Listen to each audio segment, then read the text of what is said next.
Отдождить. Забавное слово. Как отжить, не угодив чуть-чуть другому. Как полагать, гланды вывернув наизнанку, что ты всегда прав для тех, кто в танке.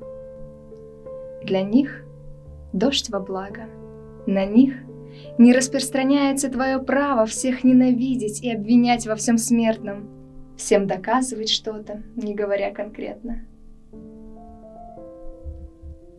Я отдождила.